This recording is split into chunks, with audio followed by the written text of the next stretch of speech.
Excellency, distinguished delegates, I'm delighted to join you, delegations from both countries, for the 26th session of the India-Russia Inter-Governmental Commission for Trade, Economic, Scientific, Technological and Cultural Cooperation. We are meeting here after about 10 months since the last session in November 2024 in New Delhi. And I think this is perhaps the shortest intervals between two sessions that we've ever had. Over the last 4 years, Excellency, our bilateral trade in goods has increased, as you have noted, from fivefold, from $13 billion in 2021 to $68 billion in 24-25, and it continues to grow. However, a major trade balance has accompanied the growth. It has increased from 6.6 billion to 58.9 billion, which is about 9 times. So we need to address that urgently.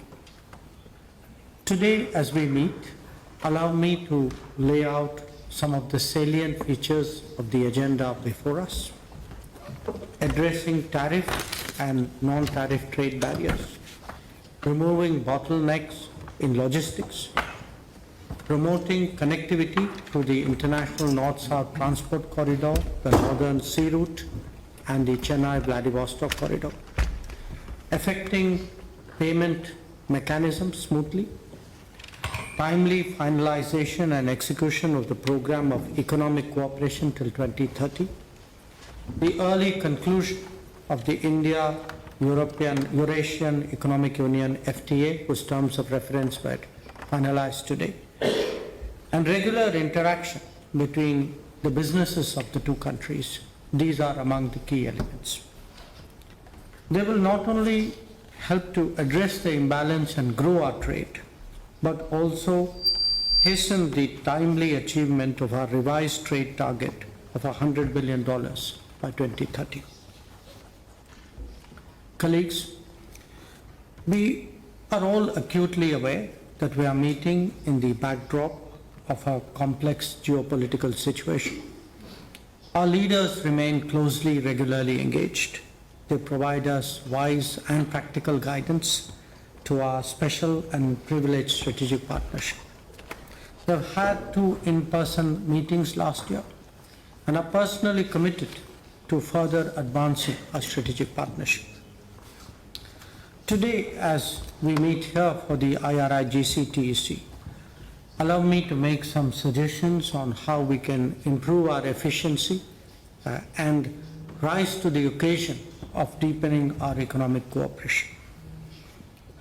One, the various working groups and subgroups could perhaps take a more creative and innovative approach towards their respective agendas.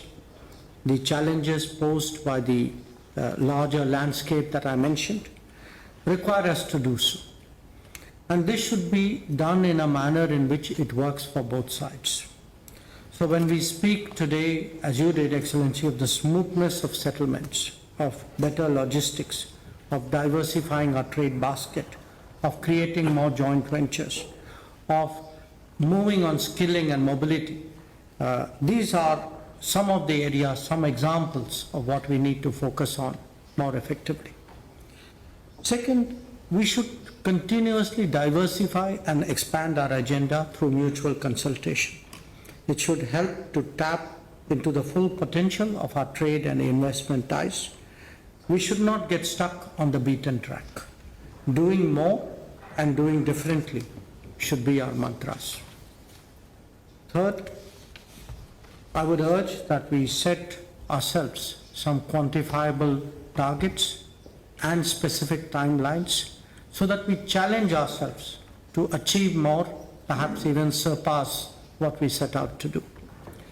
Each working group and each subgroup could apply itself to setting of targets and see what we could achieve by the next session of the IRIGC-TEC. For example, if you are looking at trade barriers, could we pick a certain number and make a commitment? If we have agreed to a certain proposal, can we set a firm timeline for that? So I believe that each working group and subgroup should include at least one possible target and pursue it with full tenacity. So I would suggest for your consideration that we should have at least 2 intersessional meetings between the IRIGC sessions. We could also do a virtual midterm review with all the co-chairs like we did in 23. It will certainly help us to take corrective measures and come up with adjustments which are required. To make that happen, I think it would also be useful if we each one designate a clearinghouse for the IRIGC-TEC on both sides, who will remain in touch. Finally, we will be, after this meeting, going on to a business session, and I would suggest for your consideration that we could have a coordination mechanism between the business forum and the different working groups of the IRIGC, so that there is a two-way flow between people in the business world and people in the policy world.